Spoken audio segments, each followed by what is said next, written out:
O Justiceiro é um filme lançado em 1989, dirigido por Mark Goldblatt. E conta a história de Frank Castle, que após ter a família morta por criminosos, decide fazer guerra ao crime, como um assassino vigilante conhecido apenas como Justiceiro. O diretor Mark Goldblatt havia acabado de dirigir a comédia Um Tira do Outro Mundo, quando lhe foram oferecidos 3 projetos. Ele escolheu fazer o Justiceiro, após ler o roteiro de Boaz Yakin. Originalmente ambientado em Nova York, o filme se passa em Seattle, mas por causa da nova produtora da New World Pictures foi gravado na Austrália. Na época, a New World era dona da Marvel. E o motivo do Justiceiro não aparecer com o uniforme de caveira é porque o diretor queria mostrar o anti-herói com um visual diferente. Mas a caveira aparece na faca dele. O Justiceiro apareceu pela primeira vez em The Amazing Spider-Man 129. Como alusão a este fato, as filhas de Frank Castle usam o uniforme do Homem-Aranha. Nos quadrinhos, a família dele é morta após testemunhar uma execução no parque. No filme, elas estavam dentro de um carro que foi explodido por uma bomba. Uma referência aos Corruptos, de 1953. Christopher Lambert foi a primeira escolha do diretor para interpretar o Justiceiro. Mas por causa de uma lesão no tornozelo, ele não pôde aceitar o papel. Steven Seagal também havia demonstrado interesse no personagem. Dolph Lundgren voltou a realizar o regime de treinamentos da época em que competia como um artista marcial. Ele chegou a pesar 100 quilos durante as filmagens. E não precisou ser substituído por dublês nas cenas de luta. E há rumores de que o ator ficava sem dormir para interpretar Frank Castle. Neste filme, o Justiceiro sempre pilota uma moto, algo que não ocorre nos quadrinhos. Para Dolph Lundgren, o filme seria uma mistura de Batman com o Exterminador do Futuro. Kim Iori foi escalada devido à sua participação na série Saint Elsewhere. Nancy Everhard foi uma indicação do diretor Sean Cunningham, que mostrou para Goldblatt cenas dela atuando em Abismo do Terror. E Bel Riotto foi escalado devido à atuação em Viva Enquanto Puder, de 1985. Inicialmente, Nicole Kidman também estava escalada, mas não participou do filme. A abertura do filme foi criada por Wayne Fitzgerald, que também havia feito a abertura da série Buck Rogers. Na internet, há um prólogo de 15 minutos que mostra a vida de Frank Castle como um policial, antes de ter a família morta. Essa sequência foi cortada do filme, embora haja menções a ela. I worked with you once, 5 years ago. The Moretti heroin bust. It was my first assignment, plainclothes. I was the hooker. Oh, right. No filme, o Justiceiro nunca usa a mesma arma 2 vezes. E por algum motivo, sempre as deixa para trás. Come on, God.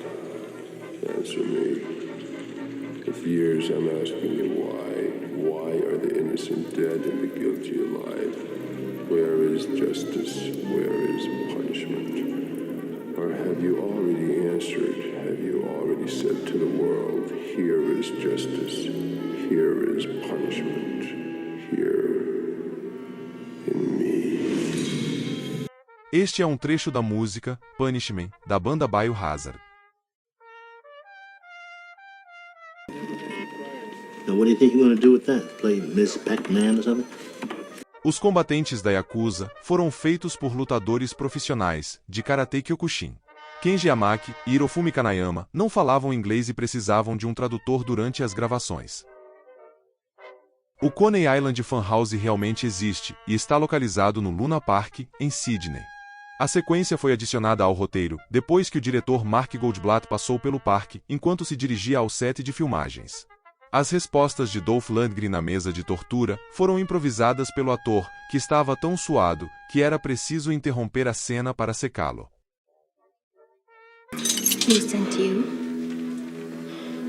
Batman. Esse improviso marca a primeira vez em que um personagem da DC é mencionado em um filme da Marvel. Alguns anos depois, Batman e Justiceiro tiveram alguns crossovers nos quadrinhos.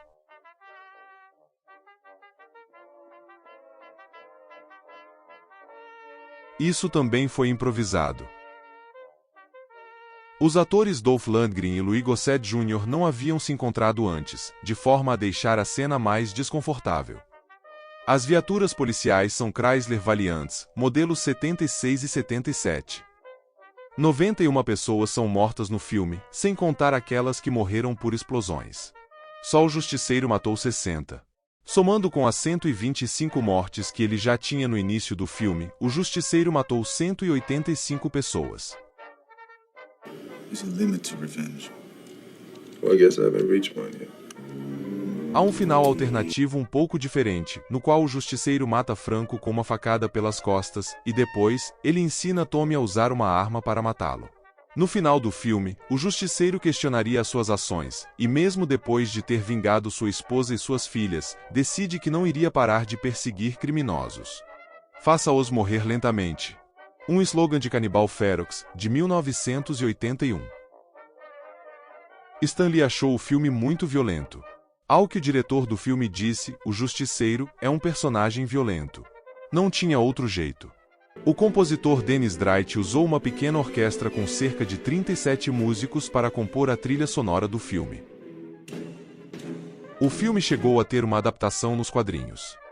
Nos Estados Unidos, o filme foi lançado em VHS, porque a Andrews Group, que havia comprado a New World, não teve interesse em lançar o filme nos cinemas. O filme foi banido na Suécia e na África do Sul, e sofreu vários cortes em outros países. Na Finlândia, teve 11 minutos cortados. Na Alemanha, 5, e no Reino Unido, 1 minuto e meio. Na Espanha, o filme recebeu o nome de El Vengador, embora o personagem nos quadrinhos se chamasse El Castigador. Na França, Dolph Lundgren fez uma paródia chamada Le Pleurnicher, na qual ele chora por causa de uma triste história de Natal. Uma sequência chegou a ser anunciada, mas nem o estúdio e nem Dolph Lundgren tiveram interesse no seu desenvolvimento. A primeira fase do jogo do Justiceiro de 93 se passa em um cassino, bem semelhante a uma das cenas do filme.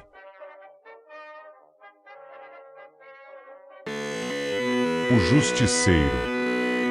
Se você for inocente, ele é a proteção que você quer, e toda a proteção que você vai precisar. Mas se você for culpado, reze para que os policiais te encontrem primeiro do que ele. Justiça com uma vingança. Se a sociedade não punir os culpados, ele vai. Juiz. Júri. Executor. Tudo em um único dia de trabalho.